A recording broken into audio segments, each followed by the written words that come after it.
ئەی کاکتۆ جائزە بچین لە شوێنێک مناڵی بلووریدا بنین، بەڵام خێزانم هێلکەکانی زەعیفە، هێلکەی نییە، هێلکەی ئافرەتێکی تر بێنین و داینین و لەگەڵ تۆی منە ئەبێ شتی وا بەس لە ڕەحمی خێزانی خۆما بێ ئەبێت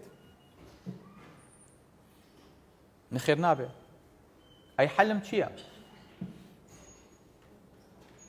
یعنی کابرا ئەوێ مەسلحەتێکی دەستکەوێ بەڵام بیر لە مەفسەدەکەی ناکاتەوە کە ئەم مناڵە هی تۆ نییە، بیر لەو ناکاتەوە ئەم جینە هی تۆ نییە، هی ئەم ژنە نییە، وەکو ئەوەیە مناڵێکی لە خستەخانە وەرگرت بێ بە خێوی کا بەڵام مناڵی خۆی نەبێ و تەبەنی کردبێ. لەبەرەوە شەرع لێرانەیە ئەدوەستێنێ بۆی کە ئەنسابەکان تێکەڵ نەبن.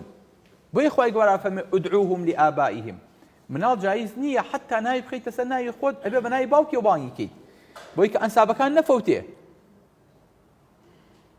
ئیستاکێنە جینی یەکێ لە نەوەکانی پێغەمبەری خوامان دەستکەوێت صلی الله علیه وسلم، بۆمان دەرەکەوێت چەند کەس شێخی ڕاستەقینەیە و لەنەوەی پێغەمبەری خوایە و لەنەوەی حەسەن و حوسەینە، و چەند کەسیش شێخ نییە و بەس ناوی بە شێخ هاتووە ئاروان ناوەکە ڕۆیشتۆ و لەقەبێکە پیانەوە ناوە. لەبەرەوە نابێت کەس تێکەڵی ئەم نەسەبانە بێت. بۆ چکە ئەمە تەنها نەسەب نییە، ئەمەشتی تری لێیەکەوێتەوە، میراتی لێیەکەوێتەوە، زین و بوونەوەی لێیەکەوێتەوە،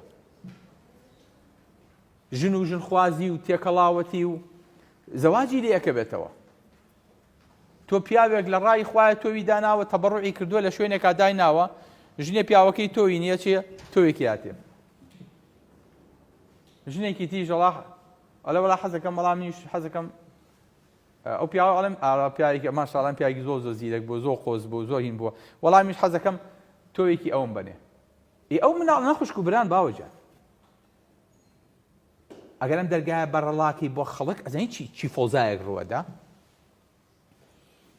ئەزانی چ کێشەیەکەکەوێتەوە، ژیانە بێ ببێشە. ئافرەتی هەلکی دانا و تەبەڕوعی کردو و ئەڵێن سێ چوار هێلکی ئافرەتێکی چاکەیە بۆ خۆی ئەو پێویستی پێی نیێتەوە بچۆ بەکاری بێنە. لەوانەیە دە هێلکی تری بەخشی بێ و کاتە دە خوشک و برا لە دە ئایلەیە دروستە بن کەس ئاگای لە کەس نییە. نابێ مەڕووبە بۆیە بێت ورد بین لە بابەتی ئەمەیە. مەسلحەت ئەوەیە مناڵە ببێ بەڵێ مەسلحەتە، بەڵام مەفسەدەکەی زۆرترە لەبەرەوە بۆستە تەواو.